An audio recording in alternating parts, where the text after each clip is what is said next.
हरे भरे जंगल के किनारे एक छोटा सा गांव बसा था। एक दिन अचानक जंगल में शिकारियों का शोर सुनकर एक बंदरिया अपने बच्चे को लेकर पेड़ों के बीच भागी। अफरा तफरी में वो बच्चा अपनी माँ से बिछड़ गया। छोटा सा मासूम बंदर अब अकेला, डरा सहमा और लाचार था। भटकते भटकते वो गांव में आ पहुंचा। जब उसे देखा तो पहले तो सब बहुत खुश हुए, मानो कोई नया खिलौना मिल गया हो।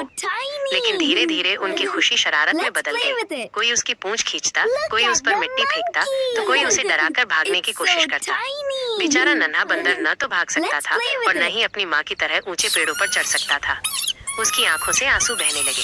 वो एक कोने में दुबककर बैठ गया। उसके मासूम चेहरे पर डर और बेबसी साफ झलक रही थी। बच्चों की शरारत देख गांव की एक दादी पास आई। उन्होंने बच्चों को डांटते हुए कहा, माइनस बेटा, ये भी किसी का बच्चा है। जैसे तुम अपनी माँ से बिछड़ो तो कैसा लगेगा, वैसे ही इसे भी बहुत दुख हो रहा है। बच्चों ने दादी की बात सुनी तो उन्हें अपनी गलती का एहसास हुआ। वे धीरे धीरे बंदर के पास आए, उसे सहलाया और उसके लिए केले लाकर दिए। छोटा बंदर धीरे धीरे सहज होने लगा। उसकी आंखों में अब डर की जगह उम्मीद चमकने लगी। दादी ने बच्चों से कहा, माइनस, हमेशा याद रखो, कमजोर और असहाय का मजाक नहीं उड़ाना चाहिए, बल्कि उसकी मदद करनी चाहिए।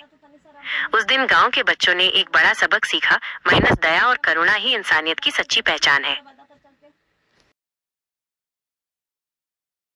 Like this video.